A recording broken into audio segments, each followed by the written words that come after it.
Hi uncle, எப்படி இருக்கீங்க? Hey Jessica, நான் நல்லா இருக்கேன்டா. நீ எப்படி இருக்க? நான் நல்லா இருக்கேன் அங்கிள். நான் ஒரு கொஷின் கேட்கட்டுமா உங்ககிட்ட? கொஷினா? என்னடா கொஷின்னு? ஒரு ஊரில் ஒரு பெரிய அரண்மனை இருந்துச்சு. அங்கே ஒரு ராஜா வாழ்ந்துட்டு வந்தார்.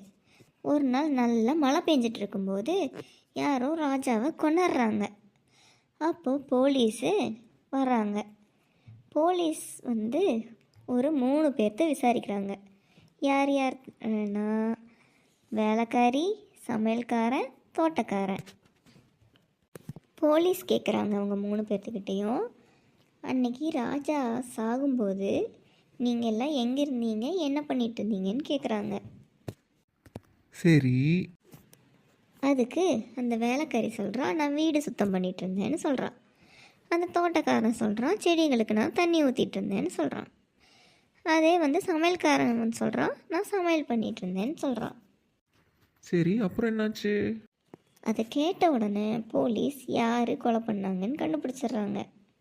நீங்கள் சொல்லுங்கள் பார்க்கலாம், யார் கொலை பண்ணாங்கன்னு? ஒரு வேளை வேலைக்காரியாக இருக்குமோ? வீடு சுத்தம் பண்ணுறேங்கிற பேரில் ராஜாவை கொண்டுட்டு வந்து வீடு சுத்தம் பண்ணியிருப்பாளோ? அதுதான் இல்லை, தோட்டக்காரன் தான் கொலைக்காரன். ஏன்னா மழை பெஞ்சிட்டு இருக்கும்போது யாராவது செடிகளுக்கு தண்ணி ஊற்றுவாங்களா? அடா ஆமாண்டா, நல்ல அறிவுபூர்வமான கொஸ்டினாக தான் இருக்குது. ஓகே அங்கிள், நான் கிளம்புறேன், டைம் ஆயிடுச்சு, பாய். சரிம்மா, பார்த்து போ.